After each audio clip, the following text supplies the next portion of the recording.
Okay, okay. Hello, all newcomers.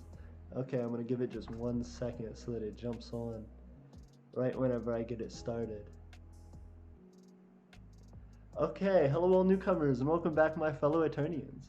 As always, it is good to see everybody. You might notice that as of right now, I am not on camera, and the reason is because we are about to have a government meeting. I just wanted to get everything set up, make sure that the audio is good and that everything's clear before we get into it. So I hope everybody is well. I hope everybody is enjoying their afternoon. And now we shall begin.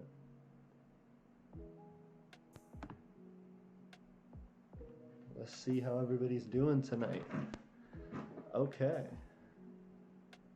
Hey. Hello, everyone. Okay. See what that does. Ooh, okay. And then full screen it. Yeah. Hey, that's awesome. Okay, and is that being recorded right now? I cannot hear you at all, AP. Ooh, okay. Do you hear music, or is it you just can't hear me at all? Oh, well, okay. 1 second.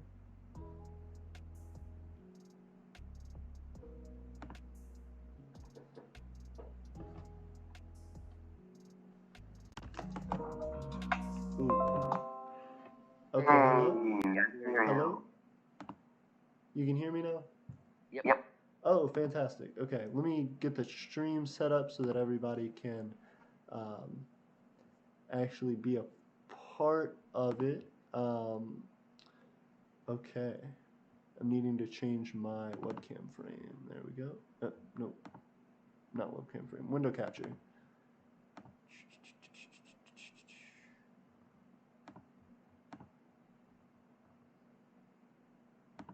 Is it gonna show the video? Nope. Maybe if I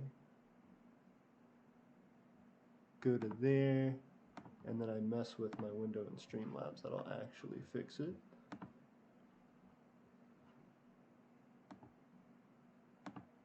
Okay. Ooh. Hey, we have multiple people actually joining us in the stream. Thank you guys so much for joining us. Give me just 1 second while I figure out what's going on. Also, we are waiting for a couple people to jump in. Okay.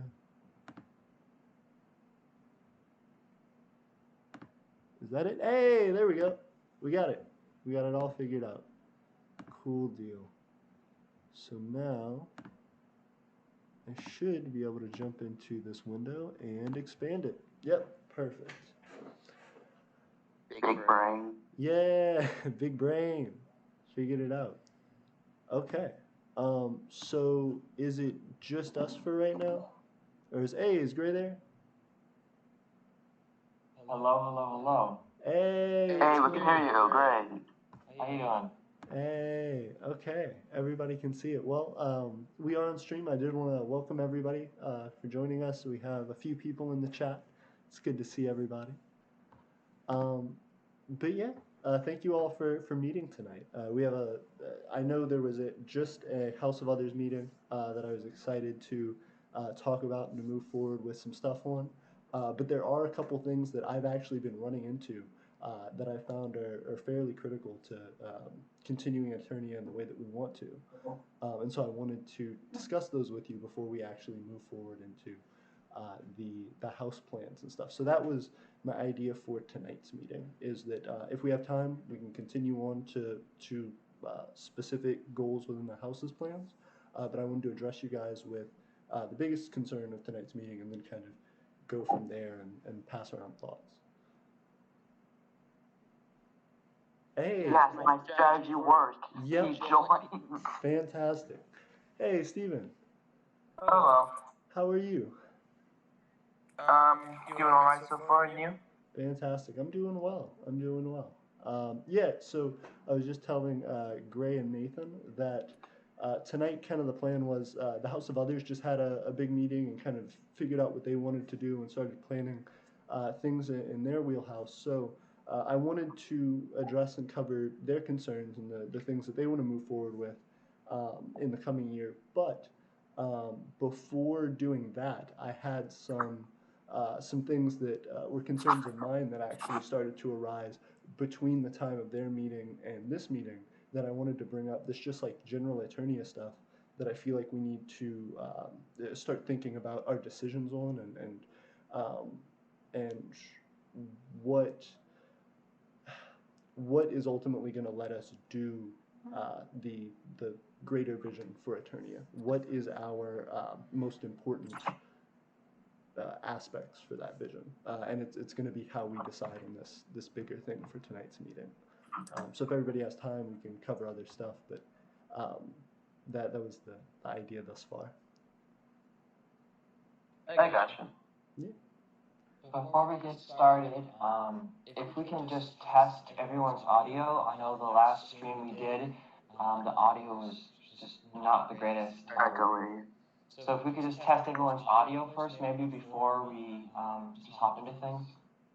And hi, Steven, how you doing? It's good to hear your voice. Good to hear you too, man. I'm not at my computer. Right now I'm planning my brother's birthday. So if I need to like switch to a different thing for audio, just let me know.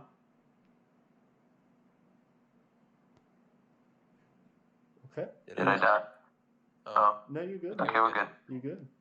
We heard you. Nathan, how you doing over there? Sad. Band concert got postponed to Monday. Yeah, I saw that message. Yeah, I'm sorry to hear that. Like a trombone would say. I don't play trombone. I You hate sound like a Benson. trombone. What do you do too? I play percussion.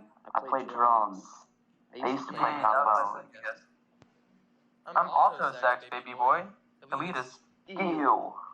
Crit. You say ew, you tap a xylophone and people think you're the shit. Stop talking. No, I play drums. I'm better than you. I lead the band. That's even worse. No, we're the foundation that you alto saxes play on. No, alto sax can carry, and you just don't want to admit it. No, we carry. We're like the cherry on top of the sundae. The sundae is nothing without the sweet vanilla tones of the saxophone. Real quick, can everybody hear me? Yes. Okay, Yeah, cool. I can now. Perfect. I wanted to put my headphones in so that I don't have to mute whenever other people are talking. But whenever I started the meeting, I had them in and people couldn't hear. So cool. Okay. Yeah. So I think everybody's audio is good. Has anybody had any problems yet? With Nathan, there's a lot of double echo with his audio. Gotcha. Nathan, it could be. Are you playing your audio out loud? No, I have headphones on. Oh, interesting. Also, thank you so much. We just got a subscriber. Very cool. Epic gamer moment. Yeah. But yeah, so everybody, I guess Nathan, the best thing to do then would just be when other people are talking, if you can hit mute. Gray, is that the kind of double you're talking about? Like you're hearing Yes. our audio and his audio at the same time? Yeah, there's a lot of double audio coming in, looped. Mm-hmm. Okay, perfect. So yeah, then we'll just try to like mute whenever we can when another person's talking. Right. Fantastic. So the big point of tonight's meeting, the thing that we need to address and have on the table as we think about what Eternia is, how we're moving forward, what our most important focuses and goals are, is going to be what we do about employment and about creating a sustainable workforce and team in Eternia for us. So the issue that I've come upon, from my understanding of the setup for how we would work in the case that we are a for-profit business, which is how I had set up and designed our interaction with the U.S. government, the way that we define ourselves legally, to be based in those considerations as a business organization, as a for-profit business. So the issue with that is that in doing so, for-profit businesses aren't allowed to have volunteers. And in addition to that, there is a specific code that we would have to follow in order to correctly employ people. The issue with that is, as of right now, we don't have the resources, we don't have the income to be actively employing people. So I don't make enough to employ myself at this. But the determining issue then is what we decide to do and how we decide to move forward with that. Um, because I feel very appreciative for like everybody's help and for all of the growth that this channel and this community has had because of people just being able to throw their support our way. And I don't think many of the people who are doing this are doing it for any incentive or any monetary gain, but nonetheless, we do need to make sure that we're going about things the right way and that we are trying to treat this as transparently and as directly with our community as possible because while we four definitely represent a good majority of the empire, and I think we're in the positions that we are because of our dedication and how long we've been in this community.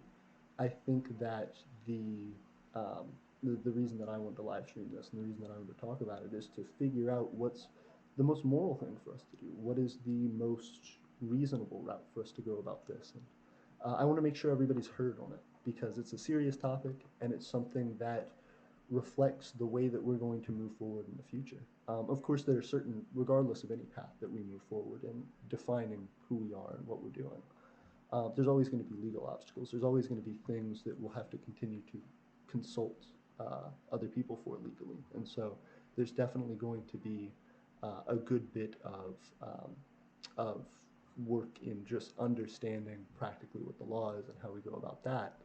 But other than that, I want to make sure that we can do so with all included voices and to do so in a way that is very democratic. Even though Aeternia in and of itself isn't democratic, I think that it's important to hear out what people have to say, especially on things that are going to be so crucial to the long-term success and development of what we are.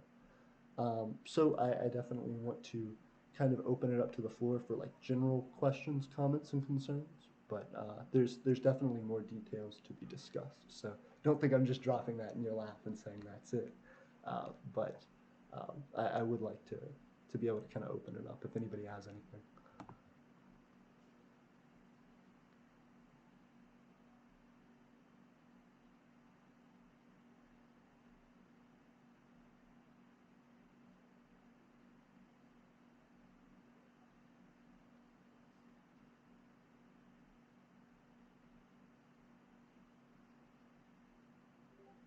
Can I have a better understanding of the question? Absolutely. It's not so much a question. It is a situation. It's a dilemma. The question is which direction we're going to move as far as our identity. Right now, the way that we have set up and started moving is to be a for-profit business, is to be a defined for-profit business, specifically an LLC, um, in definition with regard to the U.S. government. The uh, the paperwork for that hasn't been filed yet. As of right now, I believe it would be considered like a loose sole proprietorship, something that hasn't had definitive legal entity, but still is, um, with some regard, just tied back to me personally.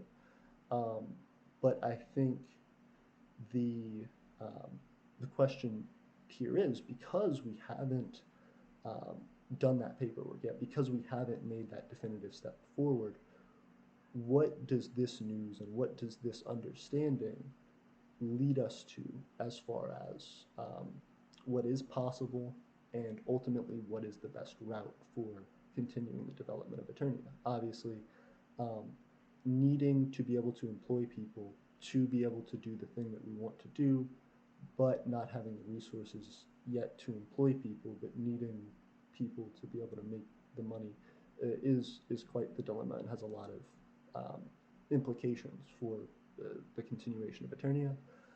But on the other hand, there are other options to look at. So the question is,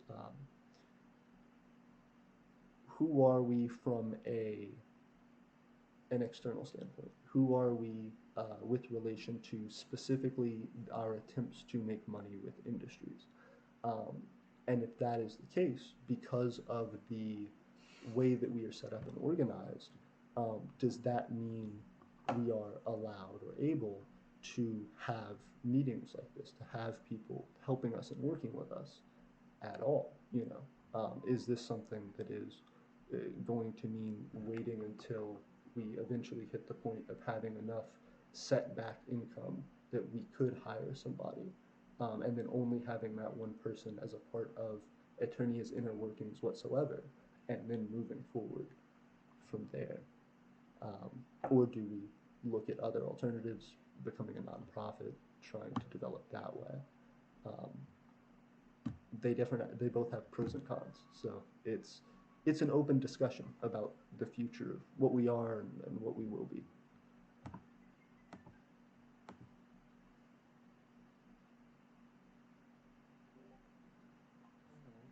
So you're saying is the question seems to be on two fronts, if I'm hearing you right. One of them is on a business level, a matter of finances and marketing and all that jazz, and having a product to sell. And the other half of that is, as a micronation, our ability to integrate that into how we do things. Right, if I hear you correctly. That's correct, yes. And specifically, in regard to that second question, what does that mean about the way that we're structured and organized? The business aspects of that will have uh, cultural and identity um,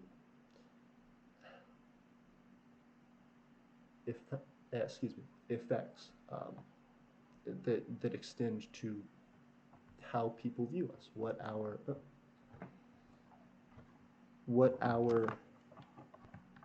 practical limits and abilities are with regard to interaction with our community.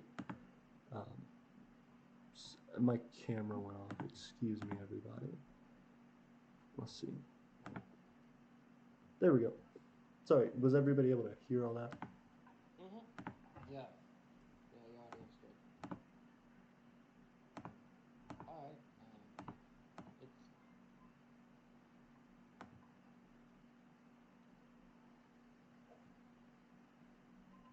I don't have a view of the budget, just being in the house of others. So June. so what I can say as far as how might that integrate into what we're doing now, who we are now, and kind of where we're going with things. I I would suggest that, at least as far as what the House of Others can do at this moment, just to focus on, like Stephen was saying in the last meeting, just to focus on um, the Empire right now, its internals and how we're structured and how we're doing things, and um, a lot focus on the everyday aspect of micronational life, just give a lot more place to the community, and just try to service them more. I think, at least for the House of Others, that could be a much more profitable endeavor. Even as today, we had a few people in the Discord who were just talking about setting up their micronation and wondering how to do things and learning about that, and the community right on track there was just helping them. And as the policy is, no links on the Discord. However, the Eternian channel links are great, and so we know there's great content to be made, and there's content already on the Discord. that can share this information with other people. So as far as something like this on this kind of level to fit in, again, I can't necessarily speak to the financial aspect, but what I can speak to is that maybe our endeavors are best suited into bringing the community um, uh, a variance, of information or help and support.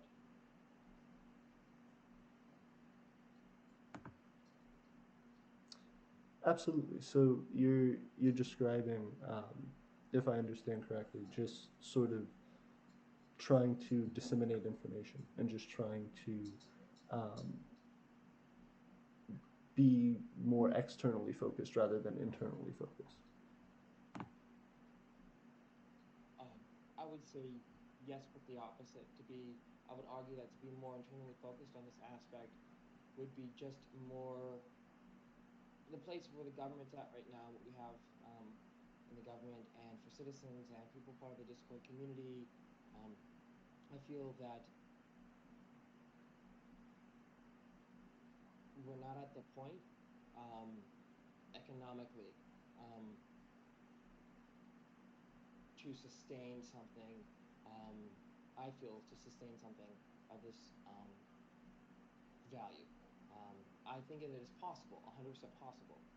Again, I don't come from an economic point, at least, as far as where my house is concerned, but I do think that there's just a plethora of wonderful people that are becoming more and more involved, and I think that the more and more involvement that we can participate as a government and as a micronation and as a community, the better. And from that, to generate the community and culture of Eternia. So it will definitely help answer some of the initial questions of who we are and how do we do things and does this fit to who we are. Um, but also it will give just place for a lot of Eternia, a lot of its ideas and methodologies um, are are are not taken across the board. They're not standardized. Um, and that's fine. That's neither here nor there. But there's a opportunity that we have here as a micronation to just impact the community in some wonderful way. And I think that if we focus more so on just the smaller things, like the currency, finding more ways to use the currency, finding more ways to create products or up the chat, just communicate with people more, do activities and events and whatnot. That in and of itself may not cost a lot and may not generate a bunch of money, but it will definitely support the community um, a lot more, I feel. And I think that's definitely important. I think one of the aspects of this talk today and why it's so important is because the the financial aspect of that, the business aspect of it that describes what who is helping us, whether they are needing to be considered employees or how that works for us is going to be tricky because it really limits one way or the other what we can do and what we can ask people to do. Um, you know, there is a certain aspect of something where us moving forward as a for-profit business would set us up in a position where like this is considered work, so that's not applicable, that's not appropriate, and so that that becomes the question: is what is of most importance, what allows us excuse me, to grow into what we want the most quickly. And I think you're right. Support of our community is a really important aspect of becoming what we want and developing how we want to, because it increases activity, which increases interest, which increases the amount that our social media can do, and the amount that we can do as far as trying to move forward what micronationalism is and make that a more popular subject. But I think and raise awareness about it. But I think more importantly, the the aspect internally is, um, you know, one of our biggest goals has always been trying to get land and trying to develop something that can be stable for us, that we can have regular, healthy economic activity in, such that we can be able to afford to fully hire people and to have a growing community that is effectively and completely served by the government that it is working with and working under. So now that um, we have run into this, what is the quickest path to our goal? And what is the um, most efficient way and also most uh, moral way to do that? So I definitely think those, to getting back to what you were saying, I definitely think assisting the community is a big part of that, but being able to assist that community more and more means being able to have more hands-on work, have more people being able to do different functions that we need to do day to day. But if we develop going in a for-profit direction, that would be very, very limited for us as to what we could do directly.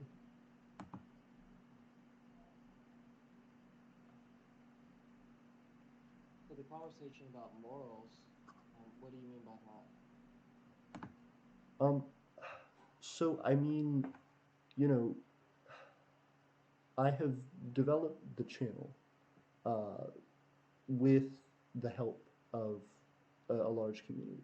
I've developed the Discord almost entirely through the community. I have developed um, assistance in everything I've done, not just through me, but through you, Gray, through Stephen, through Nathan, through all of our community at one point or another coming together and helping to make these things possible. So I feel in my heart it's appropriate and important to discuss what um, the standards for actual citizenship and being a part of the government and being associated with Eternia economically, what all of that means and the way that we go about it step by step. I feel like I've kind of run into a large can of worms here, and each of these pieces is going to have to be dissected and looked at by us to try and make the right determination on it. And each one of those pieces is going to affect us in a large way as far as who gets to be a citizen, how accessible it is to be a part of the government, what we as a government are able to do for our people, for our economic interests, without overstepping our bounds legally, and doing so all within the support of our community and doing what's right by our community. Because it's not fair for me to just go and make decisions and just move through everything really quickly that have large, large sweeping implications for what the future of Eternia can be, even without consulting you all. And so that's, I guess, what I mean by the moral implications of that. How is this going to affect the people that are used to a specific Eternia and used to specific abilities and used to specific um, interest in it?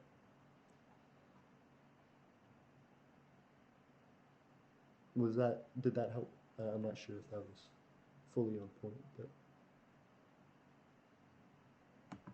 Yeah, I understand. See what you're saying here. To some degree, what you're saying. So, I guess one of the questions that we're discussing here, um, as far as the moral implications, as far as the community, um, what they have to kind of say about things, the morality of people, doing work and helping out. Um, well, so I guess my belief on that, as far as the moral side, from things I've seen, is if the community wants to do something, which they're doing what they would like to do, then more power to them. We're here as micronationalists of our own independent free will to build the lifestyle that we see fit as individuals.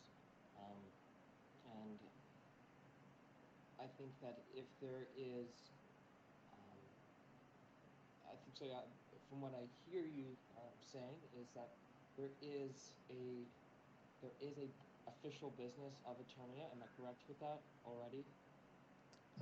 So, sorry. So as of right now, there is not, we are not registered officially as a business. Like I said, right now, I think it would be the total profits that we'd make would probably be just directed more at myself as a private individual because I haven't officially registered as a business. But in moving forward with that, I was planning on doing that within the next few weeks, and then whenever I read through um, the House of Others the House of Others meeting notes, and whenever I listened through to the recording, I started thinking more heavily about this topic, about employment, and about how that's going to be possible for us. And the more that I researched, the more I found that that was going to be a much steeper hill to climb than I thought.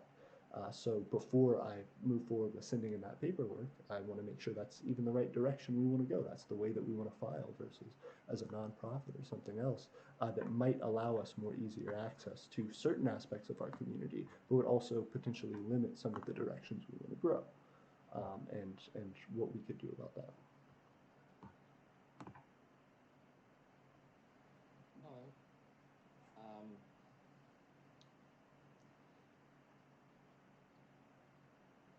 so if what I was saying is that, and thank you for answering the question, Claire. I have an understanding of what you were saying.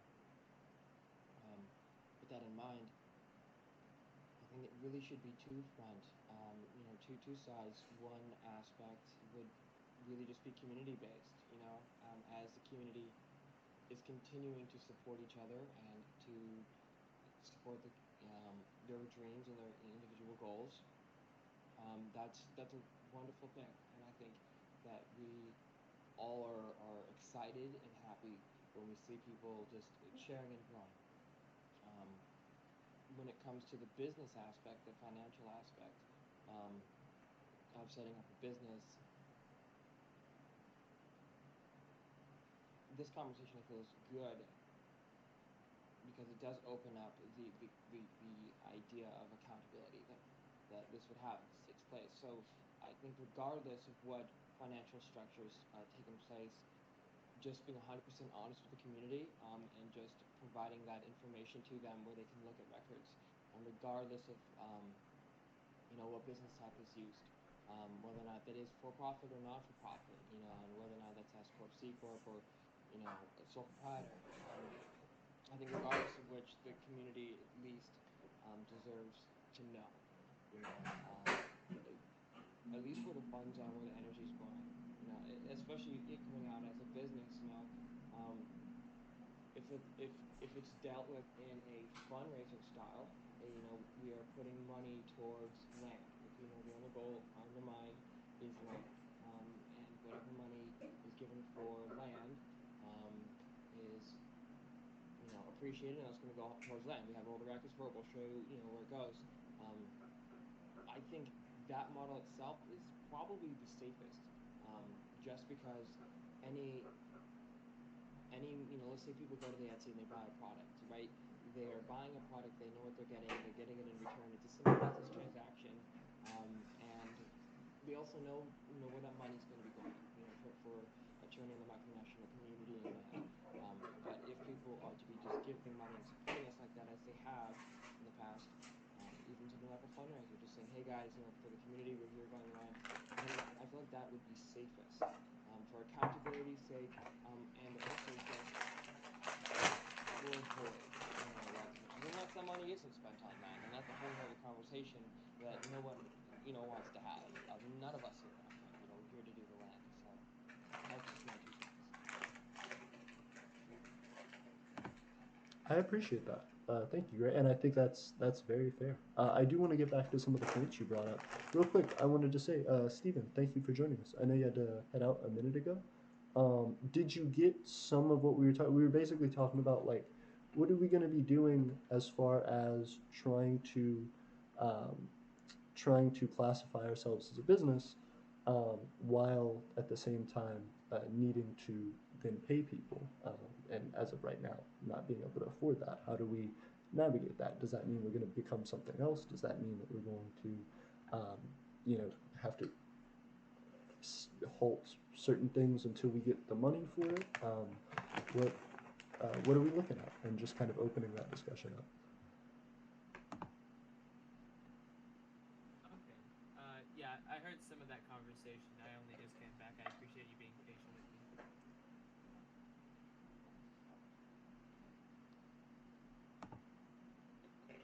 Absolutely. Are there any questions, or are there anything?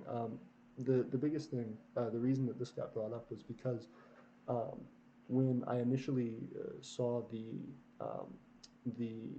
transcript, the notes for the House of Others meeting, and I looked at that, one of the topics that was brought up was figuring out how we could slowly start to pay people. And the initial idea that was floated was based around the Aeternian note. And the thing that it, I'm not so sure about the legality of that, but thinking more and more, specifically with the Aeternian note, the Imperial note, but thinking more and more about the idea of paying people. When we register as a for-profit business, when we register, as I was planning to, originally um, as a as an LLC. Setting up ourselves as an LLC would mean that we are not able to take volunteer help, which would mean that we can't not pay people. But then if we do pay people, we have to pay people minimum wage. We have to make sure that we go through that in proper fashion, and hold ourselves accountable to that. So being that we have a lack of infrastructure right now, being that we have a lack of even just consistent funding coming in, what's best for us? And just, like I said, opening that up. Yeah.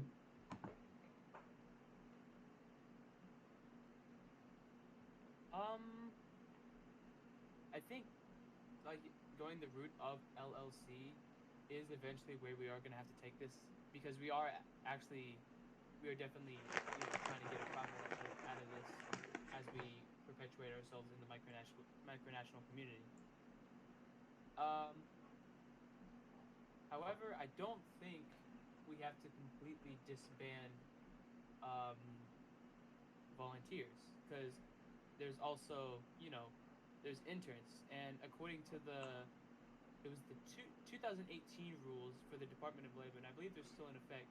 You can have an unpaid internship program for your for-profit LLC, as long as the intern's work provides significant educational benefits to said intern and their complements. So, for example, um, in order to legally establish an internship program, we have to establish the benefits that they can inherit from this. And to, uh, if the intern consent to saying, yes, we are gaining substantial education in global politics, in business practices, in social skills, then that would be the grounds for a viable and legal, while very primitive, internship program. So that's in that regard. What else was there in the question? I'm sorry. Um, Honestly, that was like the biggest thing. That really threw me. That's very valuable information. I was gonna say that was the biggest thing, was trying to figure out uh, what it is, the direction we wanted to go, which I think you highlighted with again understating LLC, and then as well trying to go to navigating what it is that um, would be our method of either continuing as we are now and finding a way to successfully do that and do that in the proper fashion, or what are the stakes of needing to downsize and needing to decrease our activity to manage that. It seems like you have a pretty interesting path forward in that. That's interesting. Yeah, I've been studying a little bit of that. If we are to go down the internship route. I believe, I don't know if it's viable in some states. I think some states have a mentor to internship ratio, so you can't just have fully interns because that's just, well, to put it crassly, slave labor. You have to have a certain amount of paid employees to be around this one intern. That's more for um, I was more the lobbyist saying, well, these people need to have enough role models to decide who's a good employee, who's a bad employee, and whether what they actually want to learn in the company. So they establish some states established in their own governments a mentor to internship ratio. So I'm not sure what it is in Alabama. I'm not entirely sure on how it crosses in regards to state lines. Um, there is a lot of complications, and I'm still having to research some of those. But I will get back to you in regards to how we can establish an internship, if that is the route we decide to go, or if we just decide to fully pay our people. Yeah, that's fantastic. Um, I will start researching that as well into, and if anybody else has an interest in doing so, it would be much appreciated. Um, in developing something like that. Now, from the little bit that I know about internships, I know a lot of them are done through educational programs already. Like you can, the businesses can go to a university and say, "Hey, we're looking to hire interns." Is that something that has to be established in that way, or can any program just right? Because unless you're in an educational setting already, it'd be. Do people just see open internship ads? Like I don't. I'm not sure if No, there's a. so that goes back all the way to like 1938. That was the Fair Labor Standards Act. So essentially, that said, hey, you have to pay your people, and you have to actually be paying them to learn a skill. So, for example, with our kind of ring, I suspected we would go more down like the trade route because you have the arc furnace, you have the smelting and stuff. We could establish that as a trade, and thus we could establish interns. Now, if the interns do stuff on the side, other interns do that all the time. You get hired in a law firm, you make coffee for the other paralegals. It's probably going to be the same system for us, but not to such a demeaning degree. Uh, from what I remember in my class, that act, the FLSA, it doesn't consider them employees, like the interns employees, but they have to be a clear and primary beneficiary. So the only way it's going to be legal is if they can prove, if prompted, that they're actually learning stuff instead of just being a tool. So I think that's where we're going to have to um, utilize, teaching them the trades of Eternia, which will benefit both us and the intern, which is obviously how an internship is supposed to work. Absolutely, and I think that's a really important thing for us to do as well. If we're going to be majority, as of right now, majority interns, and trying to um, make that uh, not only legally accessible for us, but also just to be doing the right thing by people and to feel like our interns are learning and growing. Um, that I think that's going to be a hard line to walk.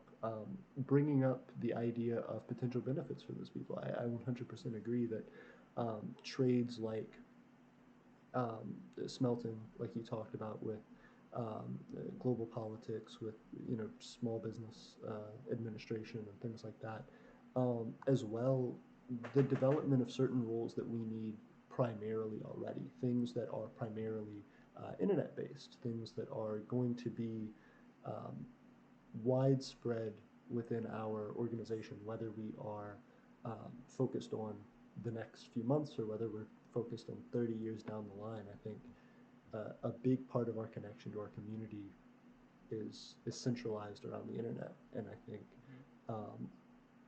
having the ability to teach people those trades and to further um, those those skill sets for our purposes and for theirs um, seems like it could be a really interesting way to go. I would agree with that. I think it's cool. Yeah, as far as I know, the Department of Labor is trying to pick up the ball in regards to internet internships. So they are a little iffy. They're more strict just because of how many dimensions they don't know about internet internships. They don't know the dynamics that works since it's not a physical, like, face-to-face conversation. It could be anyone on the other side of the screen supposedly teaching you things. So hopefully the Department of Labor is going to clear such internships. I think they will, because they've cleared it. They've started clearing it with similar companies such as Bethesda. They did it for Facebook a little while ago. So they are catching up, but I think we do need to be cautious. We need to be careful where we tread in regards to, people who aren't actually going to be living at Aeternia, who aren't going to be in the area. And I agree, most of our people are going to be on the internet, so that is a huge rock we're going to have to skip and see what happens with it. 100%. And like I said, I want to clear this by an attorney as well, and go through some of the additional potential avenues we can go down, as far as specifically Alabama law, as far as needing to make sure that that's cleared in other states, and for the people who would actually be joining these programs. Yeah, I think that seems like certainly a viable option. I would imagine internet internships will be allowed, will become approved, because of how much, especially during COVID, there was social distancing. But in general, there is a lot of remote work that's becoming more and more common. So yeah, the biggest thing that I'm trying to figure out for right now is what that looks like in the short term for us. I don't think right at this moment the FCC is FTC, Federal Trade Commission, is coming after us like this moment. But I do think that it's something to, like I said before, submitting paperwork, before moving forward things, coming up with a solid game plan for what the idea behind what we're doing is, checking that, making sure that that's well distributed to the community so that people know what our plan is, and looking at what the steps that we need to take are, both legally and internally, for us to move forward with our growth, and specifically in cementing whatever it is that's going to be. Right now, we do have 100%. If it was an online internship program, we'd have 100% online interns. That would be 100% of our workforce. And is that something that we can do at all? If it is that, is there a certain size that we have to be below in order to make that happen? Is there some category that we fit in right now because of our size that we wouldn't later on, that we may need to address? Those kinds of issues. So I think we need to come up with a solid game plan. And I think that's a good way to start. Absolutely. I'll get those answers for you as soon as I can. I appreciate it. Thank you, Stephen. Yeah.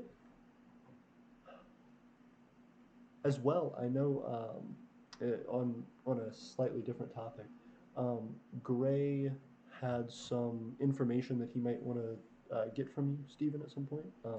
One of the things was the budget. I might be able to send something like that. We have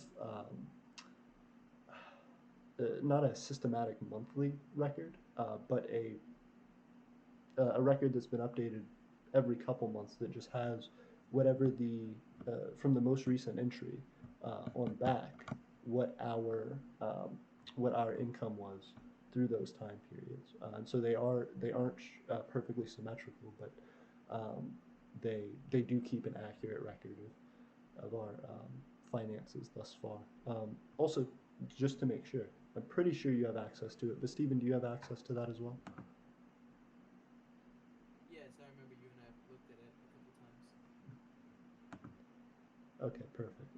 And so then I can send a copy of that as well.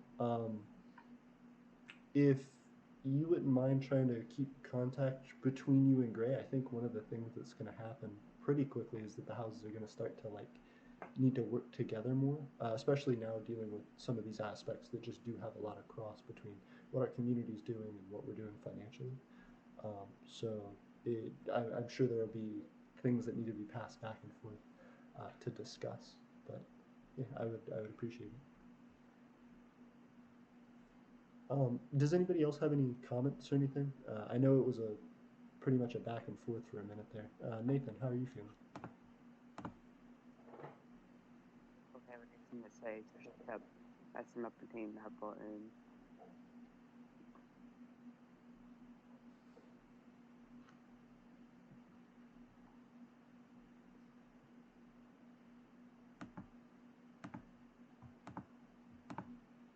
Okay. Gray, was there anything else as well? Um, I know the budget was something that you were looking into, and I know there are a few things on the from the House of Others that um, from your last meeting that needs to be gone over by the different houses and worked through.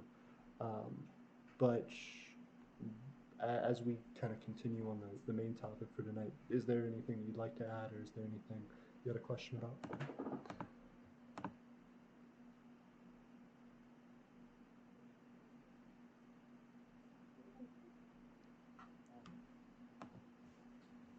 Yes, there are some questions to talk about with Stephen, House Treasurer Neil.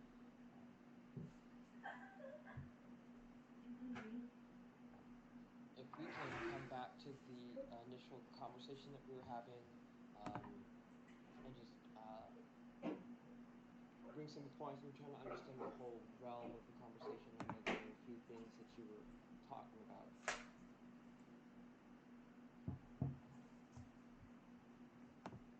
Absolutely. Sorry. So the most recent thing, or I guess the biggest topic for today was um, as a company, what we can do legally as far as getting work done, whether that's employing people, whether that's taking on volunteers. Then Stephen brought up an interesting point about the legality of volunteers as interns. So then we started kind of along that route. Was there something specific within that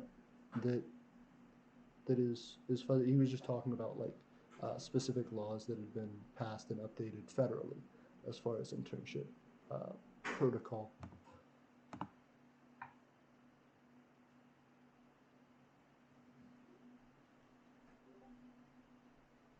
No, I had no more particular questions. I just was hoping that all of the conversation, all the particular details were resolved, or at least to know. Just taking notes for our next meeting. Um, so just trying to make sure that this conversation was concluded. Absolutely. I think so. I guess the biggest thing, I will go once more and ask anybody if they have any questions, comments, concerns about the topic. But as well, I just wanted to float. Stephen, I know you're going to be busy.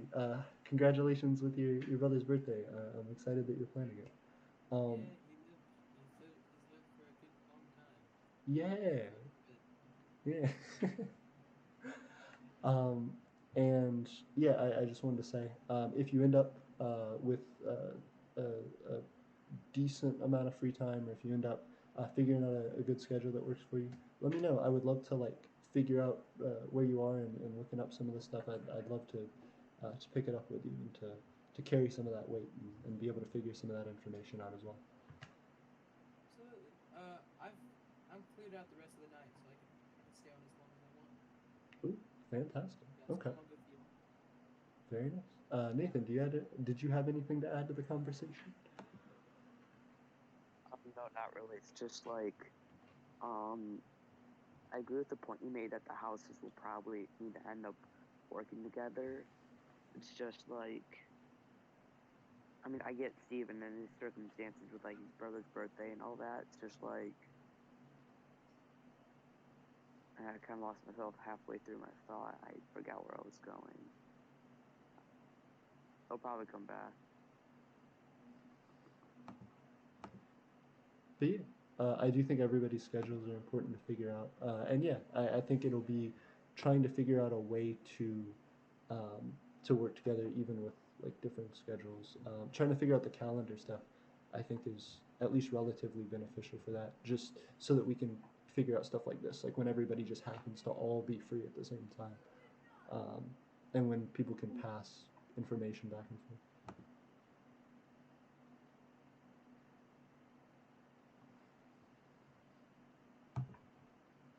But yeah, that's perfect. Okay.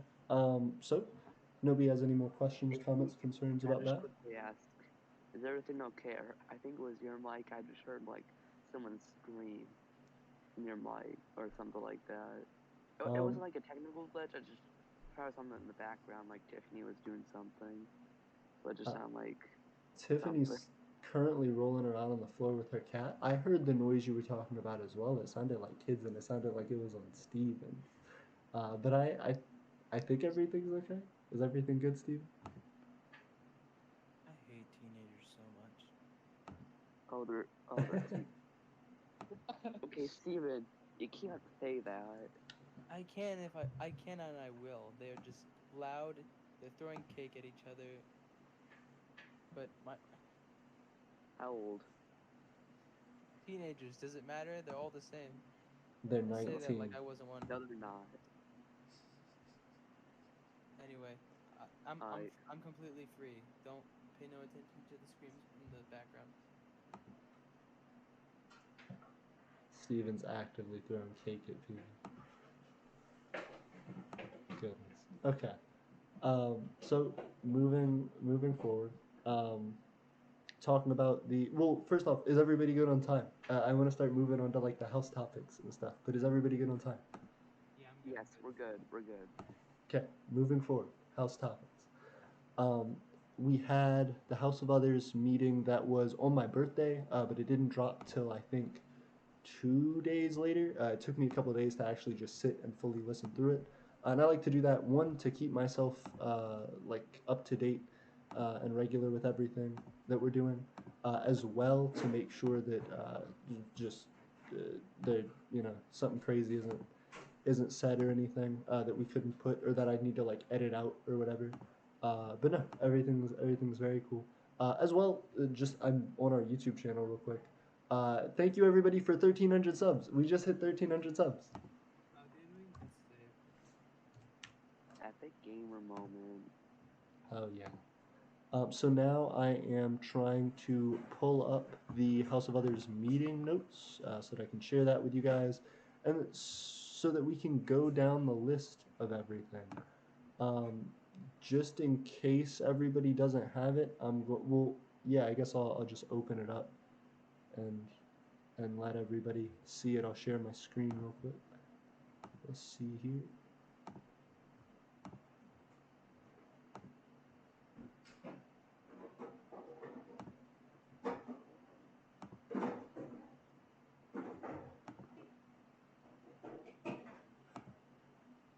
Okay, let's see if it worked. Okay, hey. Hope everybody can see my thing. Let me click on that. There we go. Okay. And we have the House of Others budget. Or not budget, meeting notes. So, yeah. Um, One of the first things that we talked about was citizenship. In the last like general government meeting that we had kind of focused on the House of Others taking on citizenship and trying to develop citizenship and trying to figure out how we can cultivate citizens, what the best way to interact with them is, um, and to grow that for us, to make it a better working system.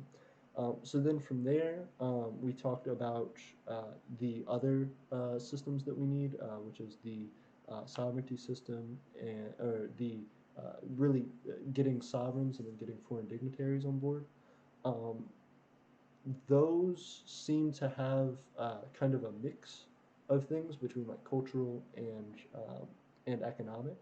Um, so we were trying to figure out a continuation for that and how we could develop those things, but we did figure out that citizenship was where we wanted to focus. So they asked, Nathan and Gray brought up an important point that we need to be able to do training for understanding citizenship and how to go about it, and as well um, to be able to then pass that information on properly to new citizens that come on board or other people who need to be able to train citizens and also train people who will be introducing citizens and working with citizens.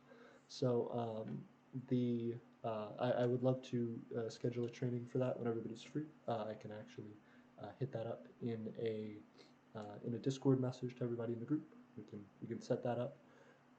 As well, I wanted to float that we do need to be coming out with videos for those things. They brought up a great point as well with that, that videos explaining all the systems we have, our government, citizenship, all that need to be standardized. So that way, even if we can't have a training every single time we want to introduce somebody to these topics, we can have these videos to call upon to send them as reference that have all the standardized information on it. So we will absolutely set that up and do that. They wanted to get that done by the 9th. So yes, we can absolutely have that training done so that we can get that done by the 9th if everybody is available to meet before then. I will be. The temporary work for notes that they brought up, again, I'm going to have to like try to figure that one out with the quest system and developing questing. I think there will be more potential for us to like send individual rewards and stuff. We still are taxed on that, but that is, I think, taken in a different regard to regularly paid work. I think um, if it were to be something where we had regular intervals in which we paid the same person for a specific amount of work, even if it were like a week or a month or whatever. If there were like multiple transactions of paying somebody for something, that may be hard to do unless we started doing, unless we started hiring like private contractors. But all that's as well has a budget aspect to it, and we would have to do that in U.S. currency. Notes, I think again you could potentially get away with giving notes as items for the reward, the completion of a quest, as a one-time thing, as like a gift. But I don't think you could do it as like a regular form of payment, at least until we get the ability to um, accurately um, get the ability to start transacting with notes. Once we have, I believe it's a money transmitter's license that we need, or that I understand we need as of this point, to be able to do that effectively. Um, Once we get that, we should be able to move forward with that. Any questions before we move on to part 2?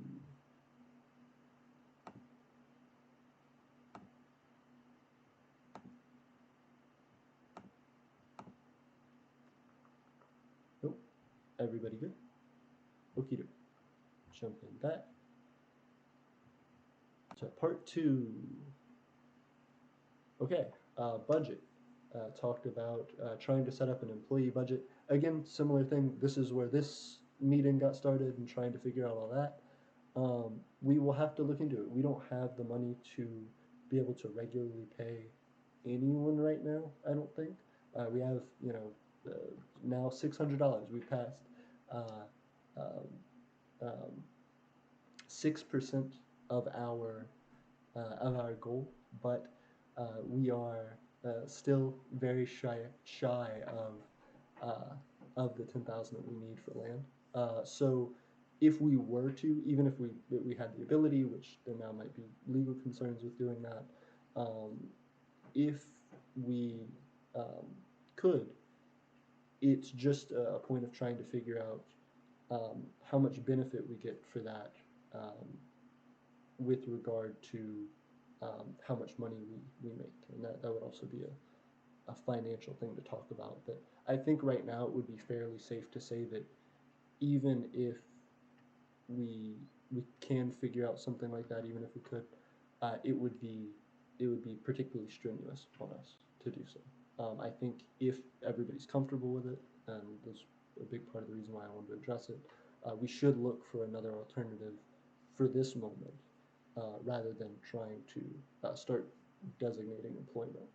Um, but that is to say that that is the ultimate goal. We want people who will be fully employed and be not only employed but also housed and supported as a member of the community in the Empire of Aeternia. But we need to be able to have the land to be able to do that. We need to be able to have the infrastructure to be able to do that completely. Now, there may be steps along the way in which we can hire a few people doing digital work for us and things like that, or creating content for us as we move along. We just have to figure out what the steps in that process are to move forward with that. And we did cover that earlier, so I just wanted to make a quick pass by that and address it again. With the House budget, talking about, again, citizen employment, that being that larger discussion, events, that is something that we can absolutely do, and that's something that we can try to figure out, especially because big events that we do not only attract people, not only help to define our culture, but also shoot up views. When we have a big thing that we can plan with people and get the community excited for, that's going to be some of our most successful stuff. It's going to be some of our most impressive stuff, just to see everybody come out and support the community. So I think that's great. That's absolutely something that we can do to continue to push forward with. I think coming up with ideas for events and coming up with things that can be developed as staples of our culture is really cool. And I think would be an interesting direction to look into, because it would help with Nathan's side trying to, reach out to people on social media and promote it and say, hey, look how cool this unique thing is that we're trying to do, that we're trying to get people together for. It's a part of Aeternia. If we figure it out as an important part of our culture and we make it so, it's easy to pitch, easy to get people in on, and potentially will help us monetarily with the views that it gets, or if we decide to sell something during the festivities. Then finally, advertisements. Again, going back to budgeting, all of that having to do with getting access to the correct documentation. While I am talking and while I'm throwing everything around, I can probably go ahead and just open that up to be sent. There's not too big a reason why I couldn't, so I can make sure everybody at least has access to that before the end of the meeting tonight. But yes, we can absolutely focus on trying to improve our capabilities to do larger events for the House of Others and for Aeternia in general, and as well to be able to advertise us. I think those go a lot more hand in hand than we might think initially, just because we do have a um, um, a responsibility, I guess you would say, to our citizens to be able to create something that feels very real to them, and to be able to make something that really works with who they identify as. And so taking this culture that we're developing and molding and trying it out with different events and trying it out to see what fits better and worse for our community is something we have to do with time anyway. So trying to make that a systematic process now and figuring out how to do it without taking up too much of our resources at one time is an important task for us to undertake. So I think that's something that we should be jumping on pretty quickly. So in getting you access, Nathan and Gray, to this, we should be able to do that. Okay, so it's shared with Eternian Empire, shared with Nathan, it's shared with Gray your Outlook, and it's shared with Eternia House of Others, and it's shared with Stephen.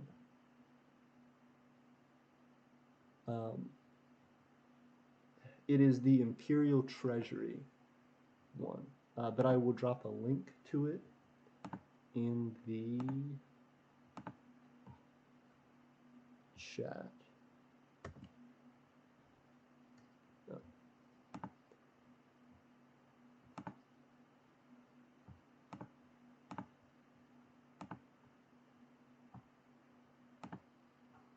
yeah, that's where we're trying to go right now.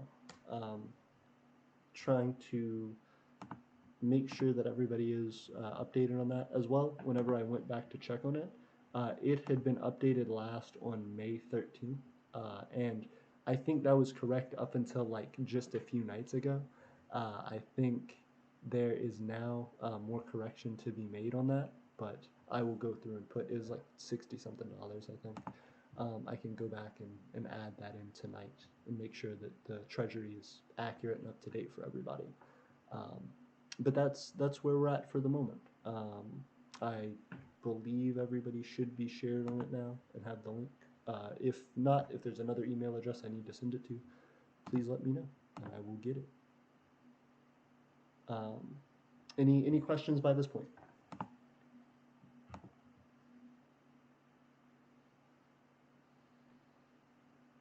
Not as of yet. Perfect. Okay, cool.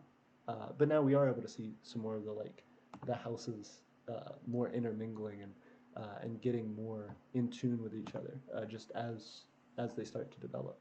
So yeah, the house of others needs to be able to create a budget, which means that we have to be able to supply them with the correct information that they need, so that we can figure out how reasonable it is. Um, and yes, that to be set and to be figured out pretty quickly. Um, yes, so Nathan as well brought up in their meeting that there was a social media account that he wanted to reach out to. Was that possible? Were you able to do that, Nathan? But can you hear me or no?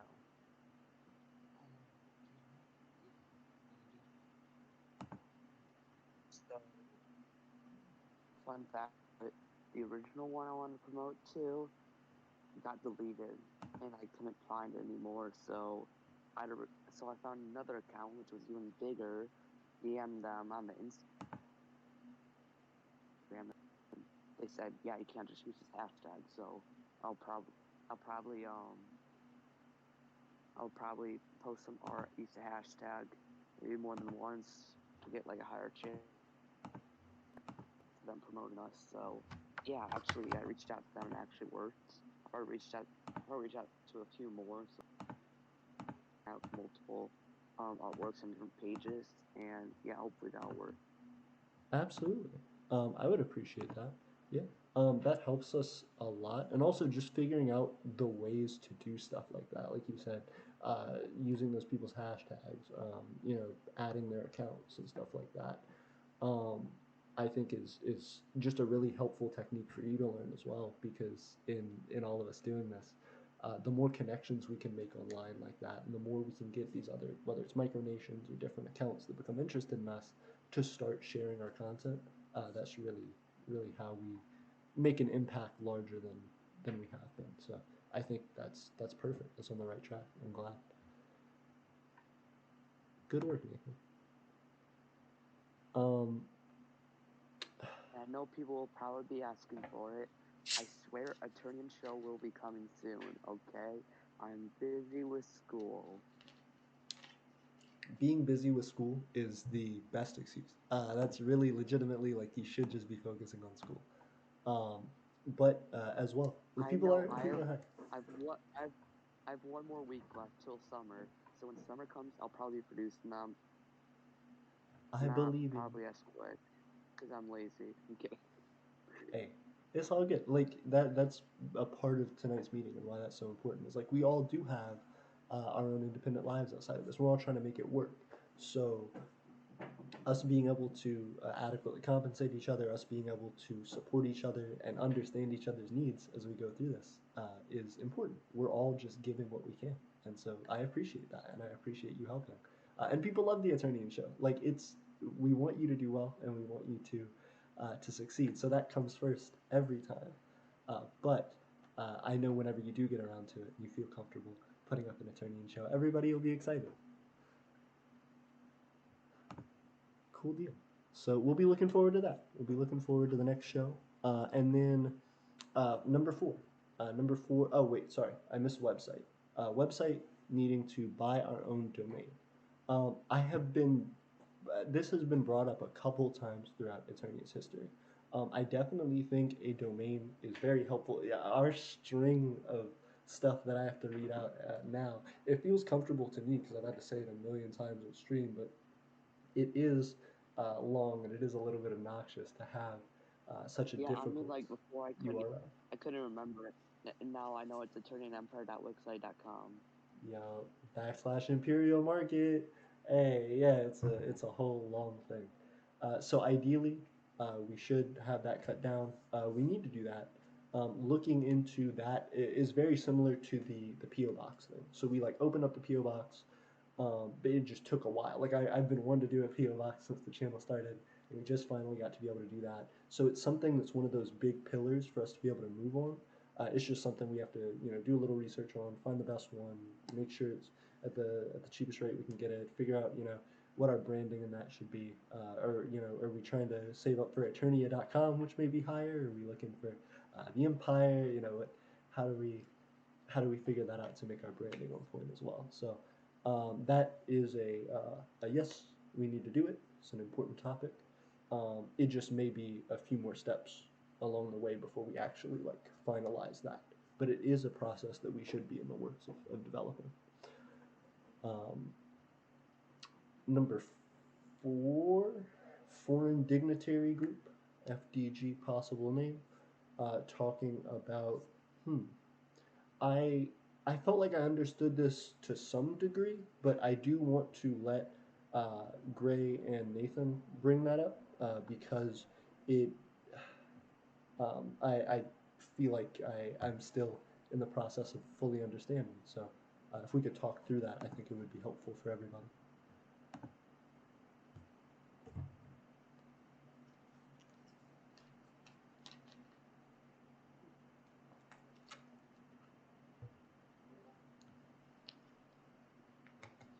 You can give me a second. I'm just talking to some people from the Discord just about treaties and alliances. So if you could just give me a second. Oh, absolutely. Very cool. And thank you for interacting with people on the Discord. It's always very helpful. Um, yeah. So, um, Nathan, did you feel like you wanted to take the reins on that one? Do you feel comfortable talking about it?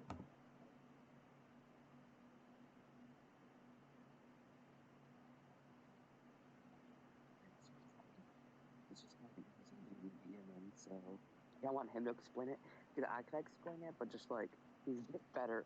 I know you're probably thinking exactly what I'm thinking, AP, but like he he's just slightly better. This was his idea. He explained it well. For the record, I believe in you, Nathan, but I also understand. It's hard to be in someone Number else's 5 head will be about my it. thing. Me and made agreement. He'll do number 4, and I'll do number 5. So number 5 was my thing. That's how we got the whole meeting together. Makes sense. Also, we have 8 people viewing. Thank you all so much for hanging out and viewing the video with us. Our last meeting only got like, I think 2 or 3 viewers consistently. So this one's just a lot bigger. I feel like we're getting a lot done too in the meeting. Everybody's here. Our whole government. We have the full thing. We're in swing. Big meeting. I appreciate everybody hanging out. Now up to 9. Thank you guys. Um, and as well, I'm gonna try to look through the comments a little bit more. But please definitely like talk about things. If you guys are interested or have questions about our government or about the stuff that we're talking about, especially because a lot of it's going to be affecting us in the future, please let us know.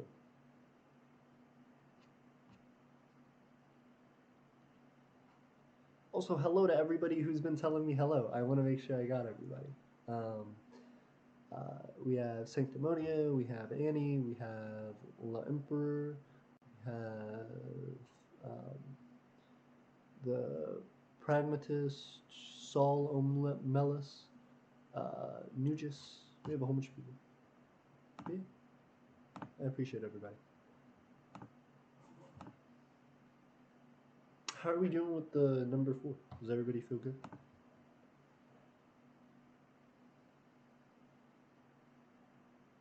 Thank you for your patience. I'll be there in a second. Actually, AP, you might do a better job at this than I can. In the Discord, someone is asking about treaties and alliances and such. Yeah, I can definitely jump on it. I can jump on that if you want to hit up the number four. No, that sounds great. Thank you.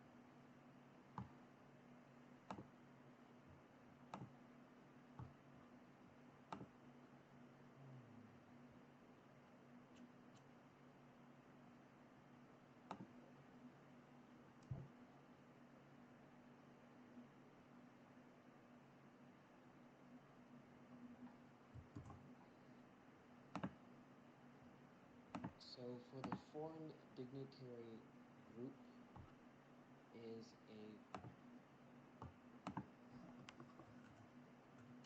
early stage concept for how the House of Others can interact with the broader micronational community for Eternia as the gateway, and how the different cultural aspects can influence the community and our economy. Concerning the last video that the House of Others made, not our meeting video, but the one before that, talking about how to generate economy through the use of culture, as um, as the House of Others' focus is the culture and the people of the micronational community, and primarily Eternia. So the Foreign Dignitary Group is just a early stage name for this, but the idea is just a place where foreign dignitaries who can come in um, from the micronational community, and we can communicate just about different events that are happening or different announcements that can be made, and we can allow for press to be there.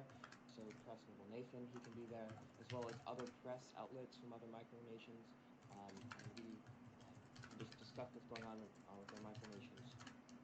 The purpose of the Foreign Dignitary Group is to be established and keep good relations to the micronational community, to keep micronational statistics accountable and up to date, and to share news of Eternia and other micronations. So just the early idea is just a meeting place of all the foreign dignitaries that are within Eternia to discuss their micronation and their news, and also to talk about events and to open an open dialogue about micronationalism and either other trades or other things that within the micronational community for the purpose of the culture of Eternia and for the culture of these different micronations.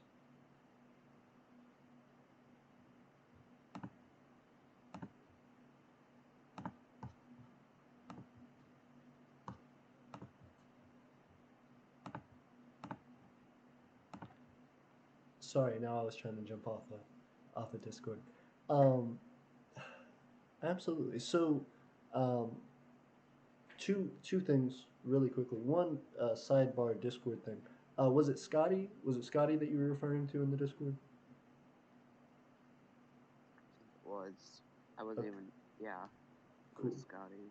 Okay. Just let me know if I like adequately responded. I don't want to have missed something. I just read the what was on my screen right there. No, I appreciate you getting to that. I felt that you could do it better at replying. As you know, the House of Others, we're still working through the alliances and how that works and what they are, the different forms of that. So, I felt like you could give a better answer just because we're still working through logistically what we do and what we deal with. Absolutely. The thing that I answered was primarily on like dual citizenship. But if there is something in alliances that I missed, I will most definitely go back and check on it. I wasn't sure if that was what we were talking about. As far oh, I'm sorry. Speaking of this, with that, the Foreign Dignitary Group, um, it's another opportunity for micronations to again have this conversation about treaties and alliances and all that jazz. A great opportunity for them to come in and just talk about where the micronations at and what's up. 100%. Um, and I think that's something that's been proven successful in our community as well. We had Viren joining us for quite a while and helping us to make content. And as he had submitted content, one of the biggest things he was interested in was interviewing other micronational leaders, and that was some very nicely created and fairly popular content on our page. So I absolutely agree. I think getting foreign dignitaries together will always be a benefit. One, because we're trying to develop a system for foreign dignitaries and ensuring that that group can be successful and an investable part of Eternia, somewhere we can put a lot of resources into because we know it's a system that works. So developing that and making sure that we have active and engaged foreign dignitaries is important. And I think that group very well could be a good way to tackle that.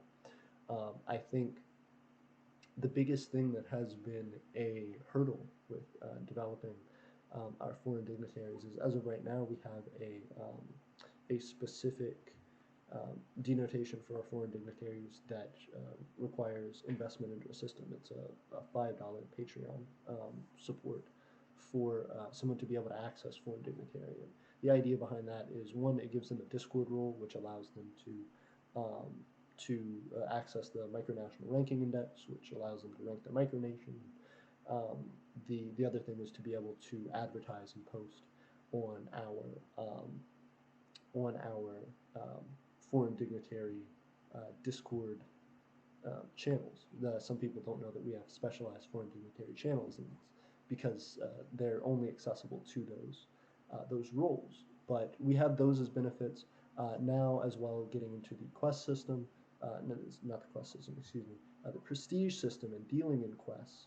We are dealing more and more in looking toward these foreign dignitaries to be able to make larger trade deals and officiate those things with the Empire of Aeternia, and to be able to do that as a unit between each other, as well to be able to promote their own quests and put those out um, as a part of the system. So I think the biggest hurdle there is that there is that gap between what we've developed thus far with the Discord and the reason why it was set up the way it was. It used to be 1 cent, that you could pay 1 cent one time and get access to the foreign dignitary role, and now it is a $5 a month role.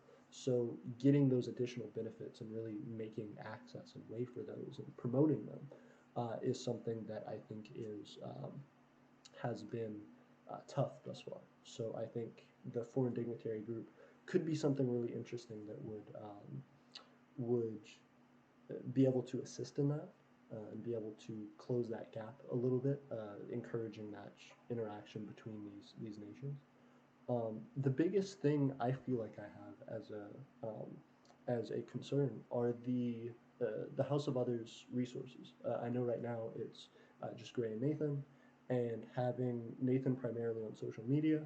Um, is this something that is, I guess, how big a project is this undertaking? Is this something that's going to be, you know, regular videos putting out with these different micronations? Is this primarily going to be something that's like a Discord group? Is it going to be something that has like a monthly setup? Are there any particular like target goals of the group as far as specific, timed events? Um, I guess, how big an involvement is this for the House of Others? How big an undertaking with regard to the rest of the goal set with the rest of the agenda for the House of Others? Um, how high on the priority list is this, and how much of an investment is this for you?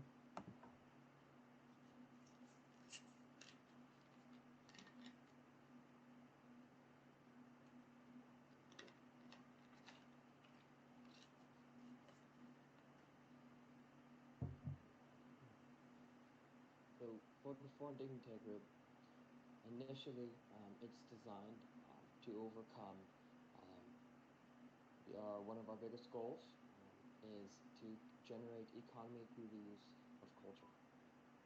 And so it's aligned with that goal. As far as the time it takes, let's say we're creating videos. Um, Now for Eternia, we're happily working with Nathan here, Impressionable Nathan, and we have him on our social media, and he can come in and do a press for Eternia. What the what the Foreign Dignitary group does, it allows for other micronations to come in and bring in their social media outlets. bring in their social media, bring in content for for their journalists.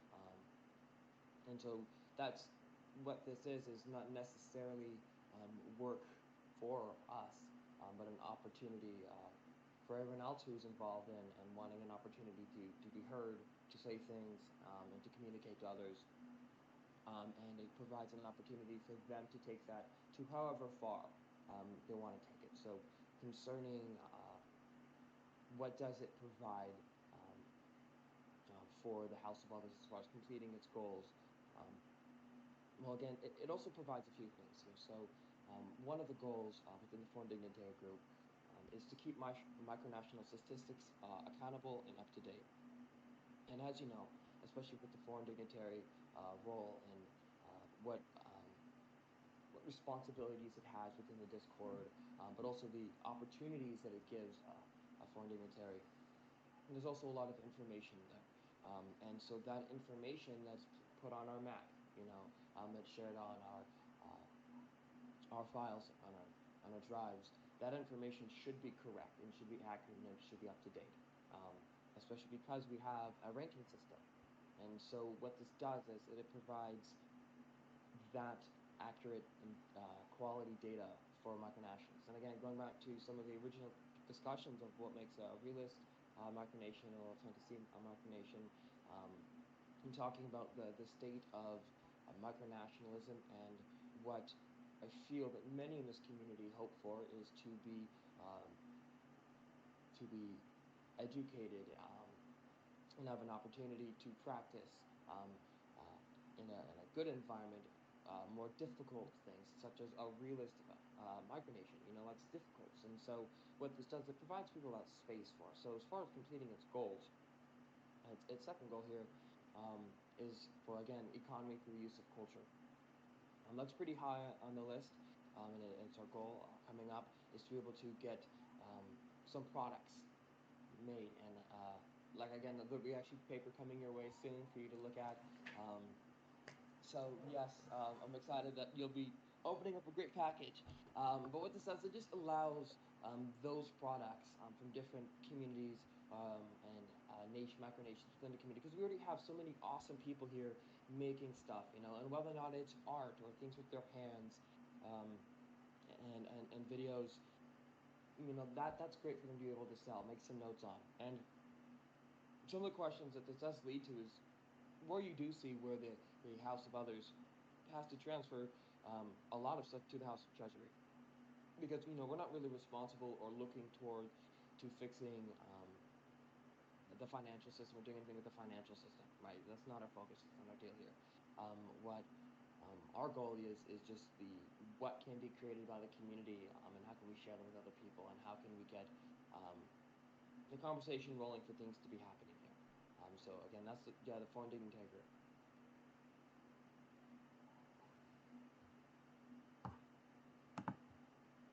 Absolutely. And so I really like the idea. I think my biggest thing is trying to figure out like our role in it, because I know that as a um, as a community, one of the things that we've shied away from thus far in our history is engaging too heavily with other micronations. And I know that sounds weird, because ideally, you want to interact with as many as possible so that you can grow your influence, so that you can, have more support and more alliances, more groups in that community. But the issues that come along with dealing more heavily with other micronations is um, the ability to accurately structure and organize those micronations, and to have that have a net positive benefit on them. And so one of the biggest things that uh, I've found that has been an assist for that is just moderation, and is control over that. When we can give things to the community that help the community and that are references like our micronational map data, that can be used by anybody, but is still trafficked and controlled through us, such that people can feel confident and trusted that it comes from us as a singular source instead of just people throwing up whatever they would like to. I think one of the things that has concerned me for a long time about micronational organizations is that they bring a lot of micronations together, but a lot of the time the basis of that and the subject of that is um, divisive, and you can't be the authority or the controller of what other micronations are interested in or what they do, and I don't think that should be the point of it. But I do think that it's if we establish something, then we tie our brand, our name, our people to it to some degree, and then if if we just completely let it go to the community, I think it could become something that we don't necessarily like. But if we keep too much control on it, it may become more than we can bear in excess work and excess expense. So I'd be curious to figure out how we navigate that and what your original ideas on it were. It does seem like it has, especially the uses creating um, different structures, different activities like games. You know, like you said, creating a Discord channel, um, testing people for um, um, being able to function and develop things is all good, but it depends on how much or how little influence we have on that, how much control we can develop in that. Concerning the in 4C, anything post 4C is a much different conversation than this. Um, this is again, this is just like our meeting notes. Just kind of just us talking about things. Towards the end of this, actually, is the specific points that the House of Others wanted to bring up in our next government meeting. This is just the open dialogue, that we use to kind of bring the House of Others to some conclusions in our next steps. Um, However, talking about simply saying like, yeah, doing another WAM or whatnot. Um, with this, the foreign dignitary group is not necessarily any particular as a group, in the sense that the initial idea is that we have foreign dignitaries, and we have people of the micronational community within our community that want to talk about things and have many things to share. And so hopefully the idea is to just meet once a month through just a structured meeting where everyone can just kind of introduce who they are, what micronation they're from. If we're doing a statistics report, everyone can give their statistics, see what's going on, give up to date with that. If there's any news, you can say, okay, this is the news section. People can make any kind of announcements. If they have a video that they want to share or about to release a video, it just allows for the micronational community to, in a very live way, release, stuff. Hey, I'm working on a new, I don't know, boat, or something. They can be like, hey, like it's happening. Yeah, and I think that's a very important thing for us to be able to do. I think allowing other micronations to have their voice and also to be able to give them a platform where they know other micronationalists are going to be gathered is effective. It's effective in generating that excitement in the community and even prompting people who may not have initially invested as much in micronationalism to do so more deeply. Um, with us being the creators of this and it being a once a month meeting, is that going to be hosted specifically by someone from Eternia, or is that going to be something that's hosted by someone else? I intend to host it. No, I shouldn't say it like that. As I said, these are my meeting notes.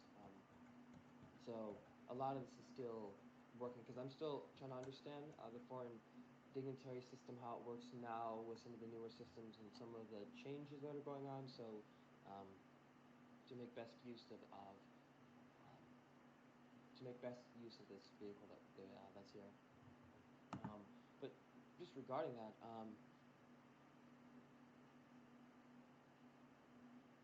yes, someone from Eternia will be able to host it. Hopefully, because it will just kind of be like a meeting where people come in and they just can follow the format.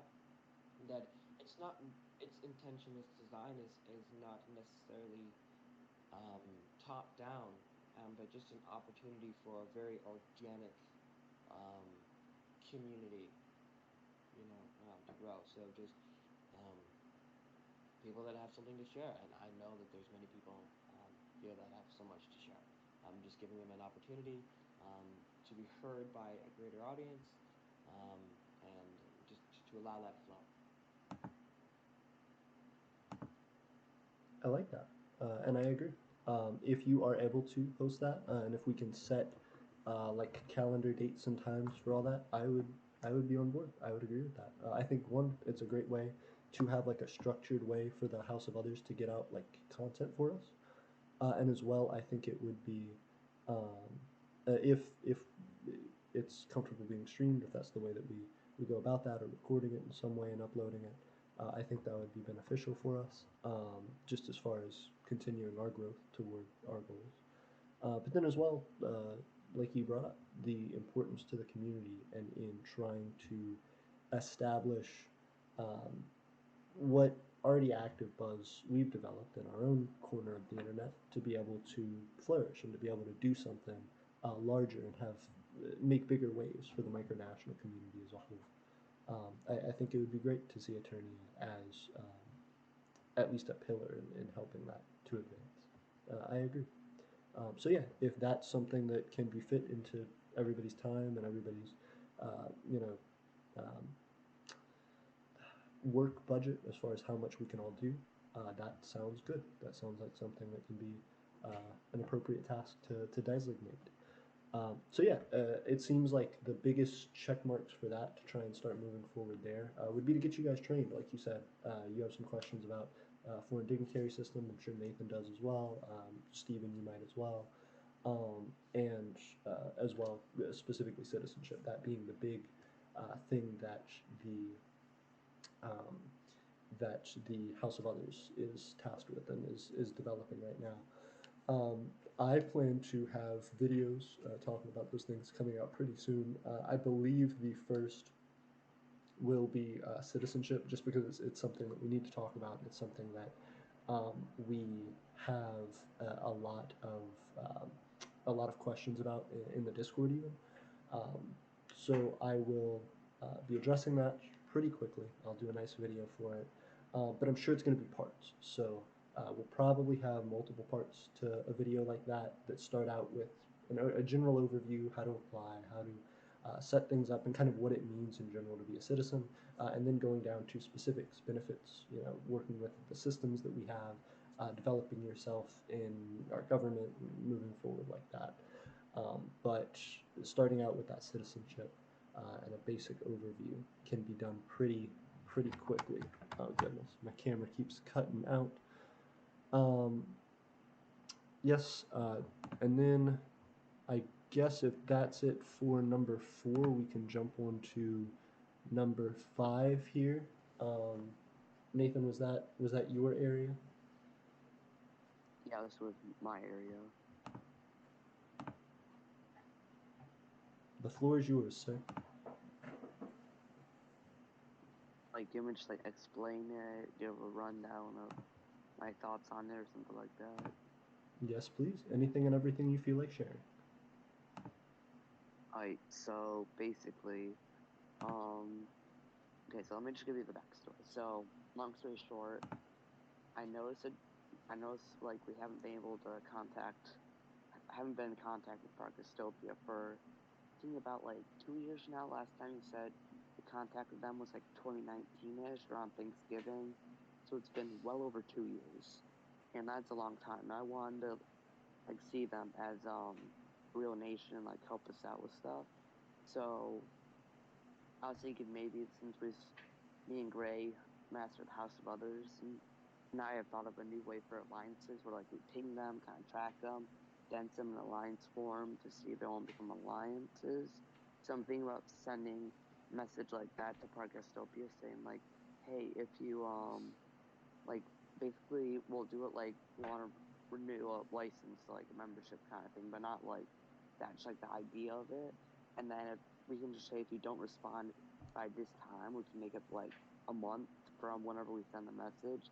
If you don't respond this time, we'll race you. We'll say you're not a real nation, and then we'll have 0 alliances.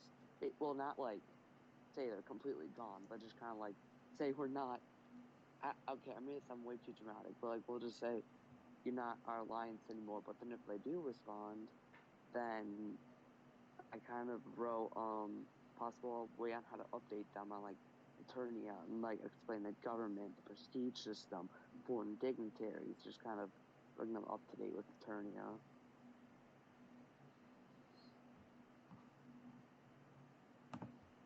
Makes sense. That's an important topic. I was going to say, I I know the guy who runs Park Estopia personally, and I have tried to. I didn't know him personally before I ran into him through Park Estopia, but I got to know him personally. I have reached out to him personally a few times, and haven't really heard too much. He is in another country. I know that. I believe it's like Ecuador or something. He has a romantic interest there, and I believe now is either started school or work there. Is just in a whole different country. So um, Okay, now that kind of makes sense. Because yeah, I'm so used to being like near Southern Territory down in Southern Alabama, but yeah. like Why I can't we did just not walk know over and talk to Ecuador. him? Yeah, exactly. And so that's been a big difficulty. The reason I hadn't done more action was because you're right. For like 2 years, I didn't hear from him, and then all of a sudden, I guess it was last year sometime. I He sent me a message that was like, "Hey, we messaged back and forth a couple times, and it was like, hey, we have a new like Park Estopian constitution. Like, yeah, we are continuing it. Like my new girlfriend's interested in it. I'm interested in it. We're like creating the thing. So they like drafted up a constitution, and I like read it, and then I like asked them a question about it, and then I like didn't hear back, and I like didn't hear back, and then I like kept messaging for a little bit, and I haven't heard anything. So I hope they watch the channel. If they do, let us know what's going on. But also, If they yes, do, please make a Discord account, join, hit me up, hit AP up, hit any of us up. We would love yes, to talk to you, please. absolutely. And yeah, I would be excited to work with Parkastopia. But it is unfair to all the other people who have wanted alliances with us and haven't gotten them, and also the people who, and also just to our citizens, to you guys, to our government, to have an alliance that we have had and that worked well for us for a time, but that no longer, is going to be actively developing for us, Got to like sit there. Thanos snaps. Right. And I think the biggest disappointment is to anybody who has tried to apply for an alliance with us, because we have, I think, 71 right now alliance applications. And we have gone through and contacted a number of them. Some of them haven't contacted us back. Some of them that have contacted us back have ended up, we've talked through a couple things, tried to come up with something, but could never figure something out. There's a lot of people that are either in the camp of we don't have any response back from them, or we've actively been like attempting to figure something out with those people, and there's just a delay in communication one way or the other. But the um, i- the strenuousness with which we take our application process, and in trying to make sincere alliances with people, makes it weird if we're putting such a high pedestal on our ability for you to get an alliance with us, but then we'll keep a nation who we became friends with when we were smaller to the same regard, no matter whether we can contact them or not. So I absolutely do think that we should ping Parkasupia. We should contact them, and if we don't hear back, I think it would be fair to keep them on the alliance board for posterity. But I think we could put an end date to that alliance and say, we'd like them to join back. No hard feelings, but We just haven't heard from you. And I think that would be fair.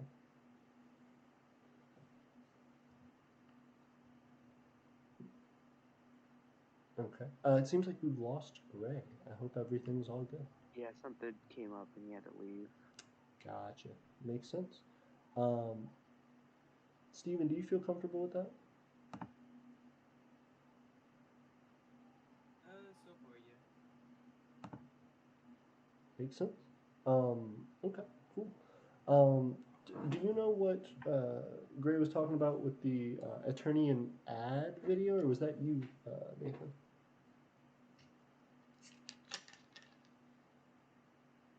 This was kind of. Oh, I'm not really sure if that was in the right.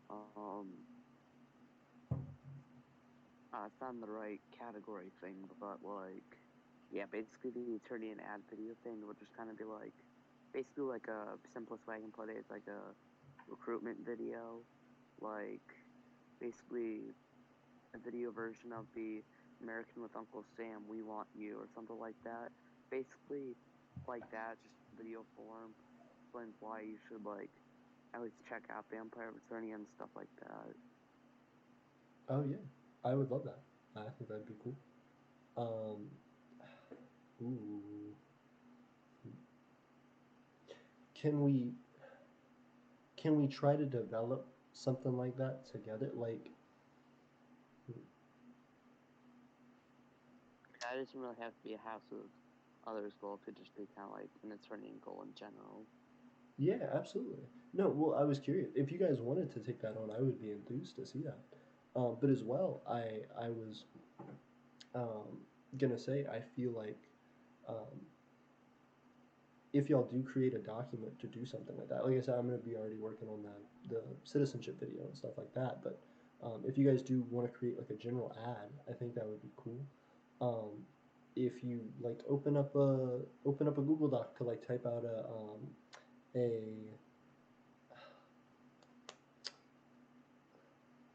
like a script for it and to develop sort of what the thought for the ad might be. Or if, even if you're just pitching around ideas, definitely make a group thing for us to pass around and to talk about. I think it'd be cool.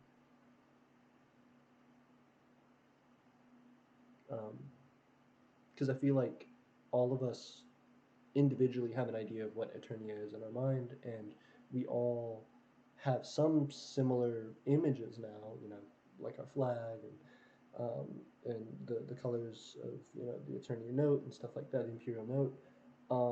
But what it is that, um, what it is that like immediately connects to us when we look at an ad may be different from person to person. So it would be cool to have everybody's input on what an Eternian ad would look like, so that we get the widest range of people that we can, so that it really feels like a not only something that connects with you, but also that really makes the idea stick in your head.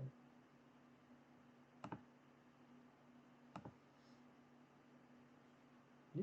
And then paper talking about shipping paper to me. I'm excited about it. If we have the paper already, I haven't checked the PO box. I'm not sure if Ray sent it yet. If he hasn't sent it, I'm excited. If so, I can't wait to go check it and open it. Um, the citizen run cards limited amount for max uh, cards limited amount for max citizen population. Um, oh, for limited offer stack for fair price of $4.26 get shipping costs. So I can hit up shipping cost. It depends on the weight, um, but I would imagine it's gonna be like an additional $4 unless you have um,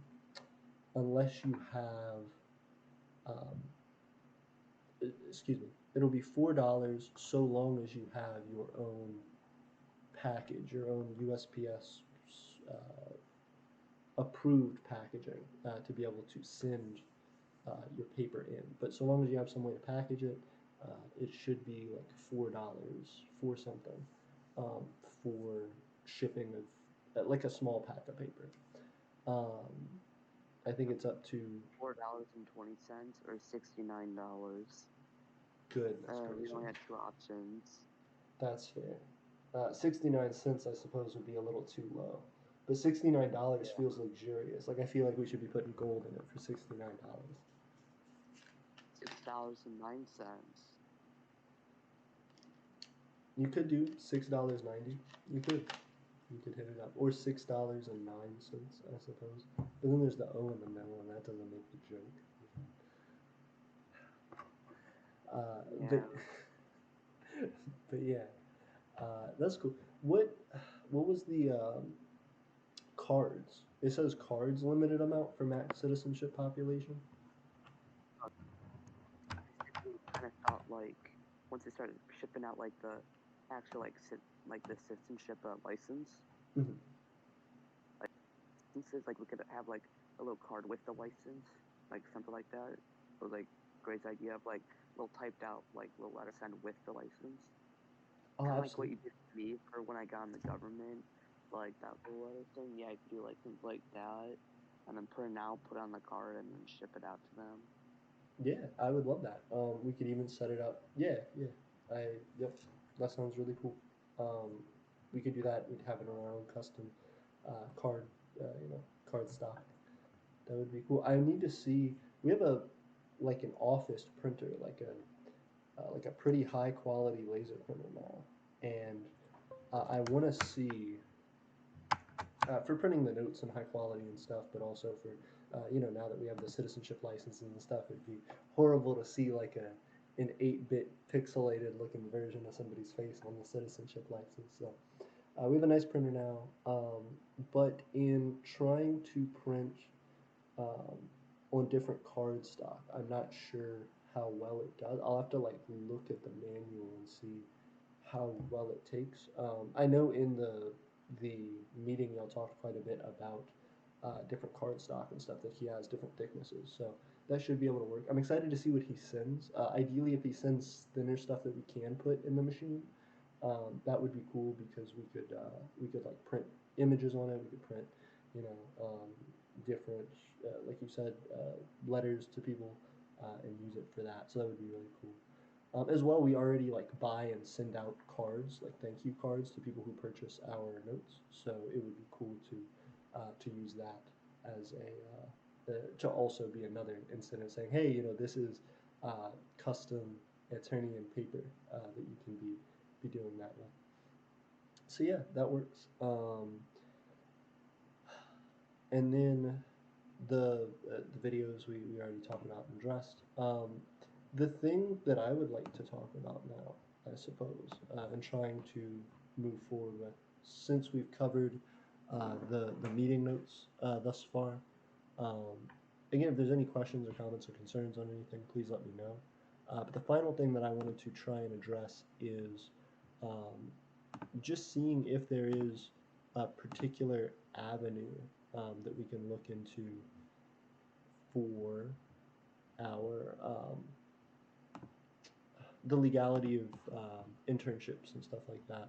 I want to actually add a new document and share it with you guys at the end of the meeting.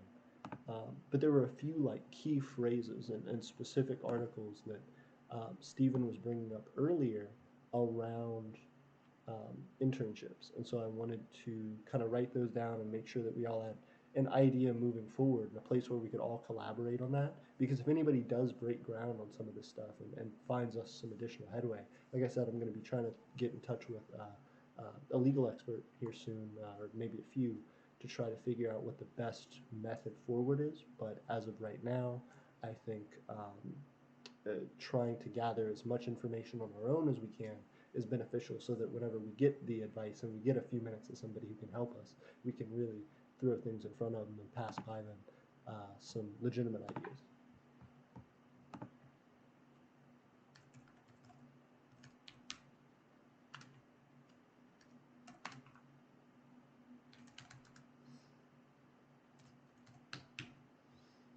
Okay. Um, so, Stephen, there were a number of things that you had brought up that might be important in that. Do you remember what some of those were?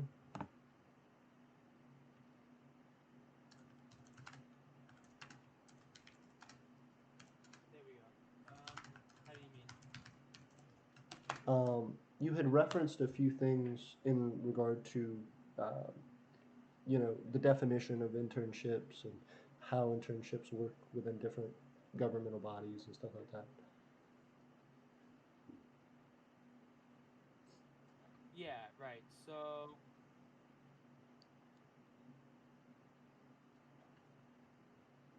um, if we do plan on having ourselves as an LLC, under the Department of Labor laws set in 2018, LLCs can set up an internship program in compliance with said rules.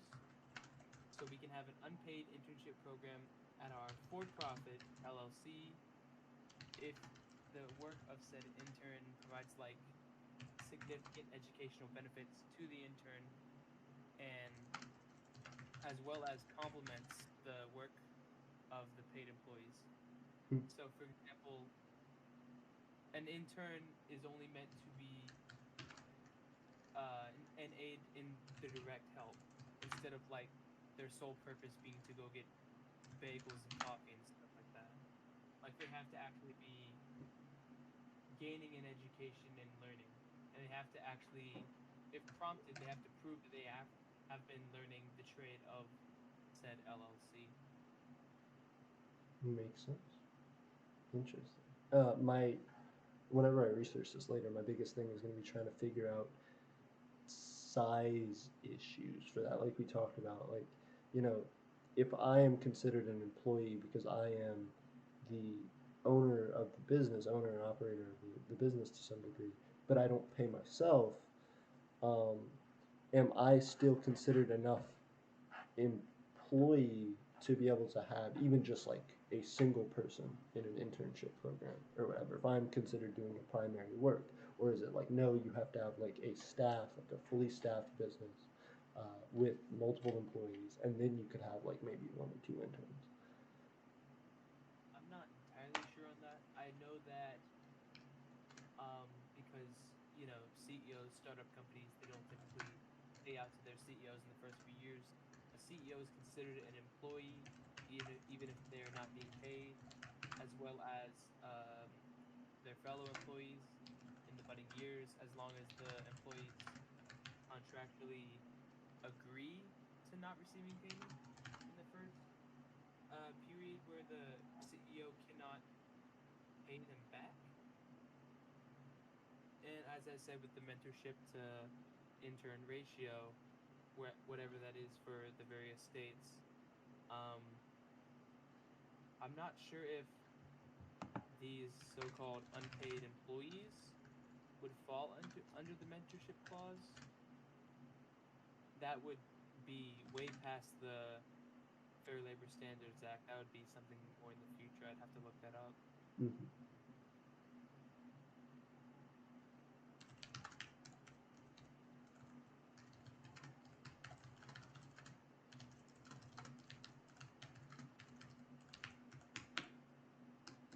Interesting. Okay, that makes sense.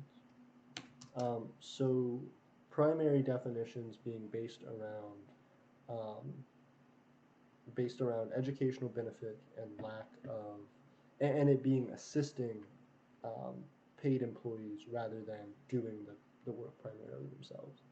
Yeah, Um, the exact words is it complements the work of paid employees rather than displaces the work. So they're not just like putting off random work onto these employees. Makes sense. So that is an interesting clause there. It sounds like that might mean, and I'd have to speak to somebody further about that, or we'd have to research it further. But it may be defined as, well, you have to, if you're going to tell an intern to do something, you have to have somebody doing that thing already in some capacity. Like if you have an IT department or a social media department, your intern can assist the person who is running your social media, but they cannot start running social media if you didn't already have somebody doing that. Yeah, that sounds like the reasonable progression in regards to that. Hmm. Interesting. So then that does still set us almost in the same position where like we would still have to hire employees, which it becomes a limiting factor. Um, hmm.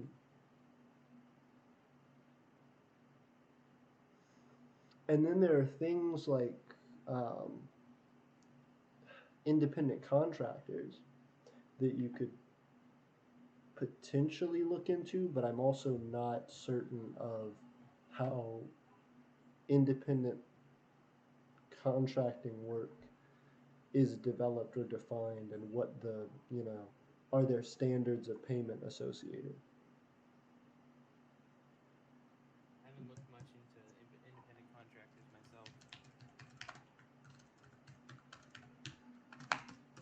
Makes sense. I'll have to ask one of the economy buffs at my school. Ooh, please do. I would very much appreciate it.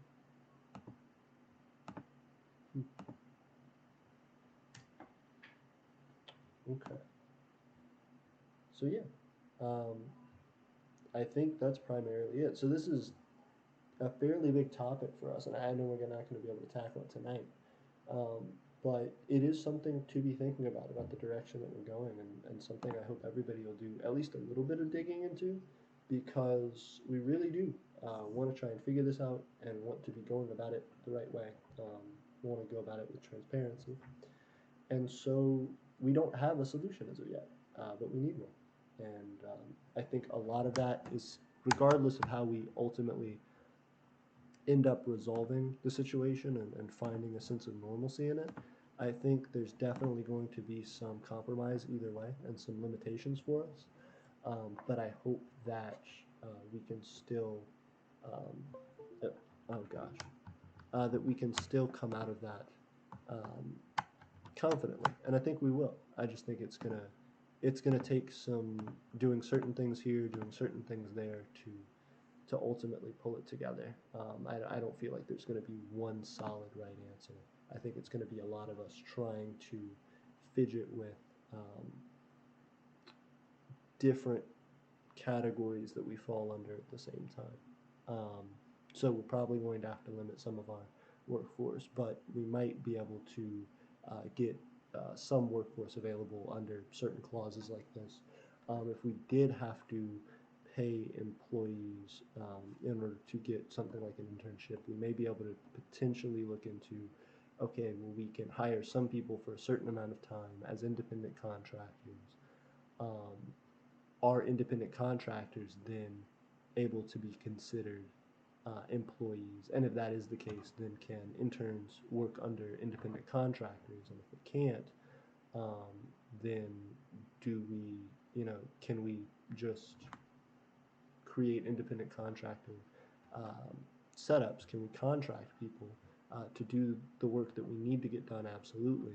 And then wait until the point when we get a greater amount of assets to be able to start paying a first employee, and then from there add on a first intern, a couple interns, and move that direction. That's that feels like where we're at right now. Um, and yeah, like I said, please just everybody continue to think about it and try to help develop what our strategy is going to be. As always, whenever I come up with more information, I'm going to let you guys know. But yeah, I think trying to tackle that is going to be one of the biggest hills we've ever had to climb. And it's just going to be something we do over time. Um, for everybody else, please bring up to me if there are any questions or concerns you have about that, but about anything else as well, dealing with how Aeternia is run or the reason that we're doing things or why certain things are allowed and aren't allowed. Yeah, as well, the thing that I think moving forward from this, as far as a government meeting, um, I think we all need to come on board as far as scheduling and as far as figuring out when we can meet, and not just when we can meet, but how the houses can work together when we're not in meetings. Um, Stephen, I remember our last meeting, we talked a little bit about getting you someone in the House of Treasure to help you out and to help develop things. Have you thought any more about that? Um, I'll be completely honest with you. I haven't. I need to work on being more active in order to get a better feel as to potential candidates. But I That's wouldn't turn. I don't think I would turn down any recommendations you may have. I'm just worried as to my leadership skills and whether I'd be actually an effective. Um, it, I don't want to let anyone down like that. Is what I mean. that makes sense. I think ideally the benefit of having someone as a part of your house would be to take some of the load off, to be able to work with you. And if your schedule is limited and you're saying, hey, I'm only able to actually like address things and solve problems once a month, that can be arranged, especially if you have somebody underneath you who can take things on um, in the interim. Um, Nobody here is expected to just go all the time, and we all have different points in which we're going to be more busy and more free. So I don't think it's like a leadership problem at all. I think it's a trying to figure out how we can all make it work, how we can all really put into this. Stephen, you're very knowledgeable. You proved to us right at the outset of this meeting. I thought, I'm going to have to drop this on everybody and not really have a place to go with how to describe a solution for this. But by the end of this meeting now, we have at least a direction, a couple different paths we can start to look at as far as what our legal options are, and that's in part benefit to your knowledge and your care and concern for this topic and this community. So I think um, it's not a leadership problem at all. I think it's you've been tasked with a significant amount of work that you're having to donate your time to be able to work on, and is actively updating faster than you can tackle it, which is reasonable. It's understandable. So I think if we can move forward with getting somebody as a part of your house, I imagine that would be helpful. Um, I would like to look at candidates with you. Um, if we can schedule a time, if you would be free in the next week or two, if we could schedule a hard time to be able to do that, um, I think we could knock it out pretty well. The main thing, I just want to make sure I don't step on your toes with anything. I want to make sure you feel like you have the space and ability to do what you need to do, and that we're creating things for you that actually assist you in your role and make things easier for you. I appreciate that. Thank you. I'll try and set up a time. Fantastic. Okay, cool deal. Other than that, I think we're pretty good. Um, Thank you again, everybody. I'm going to double check real quick before we leave. I think we are just at, yep, 1,300 subscribers. Hey, hey. We are officially at, is it flat 1,300 or is there like a 13.1, 13.2? Let's see where it's at. Or are we at 12.99? Let's see. Ooh, no, we just are. We're at 12.99. Okay, so one subscriber. If you want to be that lucky last subscriber to That jump one in, person subscribe just to troll us. ooh, of course, of course. We have this minuscule one subscriber gap. If you want to hit that for us, we will be at 1,300 officially. But right now, YouTube has rounded us on our homepage, on our dashboard, I guess, to say 1,300. So thank you everybody for 1,300. We are slowly getting there, and we're getting up to 2,000. The goal for the end of the year for December, ideally, was going to be to hit 2,000, and already in May we're at 1,300. So you'll think, well, that's half the year and less subs, but it took us 5 years, almost 4 years of Eternia existing, 2 something years on YouTube for us to get to 1,000. So being able to hit the next 1,000 in a year is doubling our uh, doubling our subscriber amount in less than half the time. So we are advancing quickly, and I appreciate you all for helping with that and joining us in that. We have to hit these roadblocks all the time. We have to struggle and try and figure out what we're going to do as a micronation. And I hope that at best, this provides some transparency and some understanding as to what our micronation is, how we operate, what we're doing day to day, and who the important people are that are making things happen, like Stephen and Nathan and Gray. And as well, very worst case scenario, I hope that you learn something for your own micronation. I hope that it teaches you something about what to do, what not to do, and what is best in certain scenarios. So, again, I appreciate everybody for hanging out and for participating in the stream. And I think, other than that, we are good for the night. If anybody has any last questions, I will open it up now. Not really. We might want to like discuss this in private, but it's in regards to the offer you made to me a little while ago. Yeah, we could discuss that if you'd like. Oh, absolutely, yeah. If you're available after the stream, I would love to. Yep. Cool deal. And Nathan, do you have any final words for the viewing audience at home? No, not really. Fantastic. Can I say some final words? Ooh, absolutely, Stephen. The floor is yours. All right. Wherever you are in the world, good morning, good afternoon, good evening, and good night. Dun, dun, dun. I love it. Very cool. Uh, yeah, again, everybody, thank you so much. I appreciate everybody hanging out. And thanks for letting us like have the opportunity to do this. We have government meetings now. We have organization. We have structure, and it's all thanks to you guys helping us out. Noticed this, but last stream was streamed a week ago, and this is the second week. This is actually a thing now. Absolutely, we are officially regularly starting streams. So people all the time ask when our streams are. We don't have a super regular schedule, but these meetings are actually regularly scheduled now. So you'll at least get one stream of us just having a government meeting pretty regularly. So thank you guys so much, and we will continue. Until next time.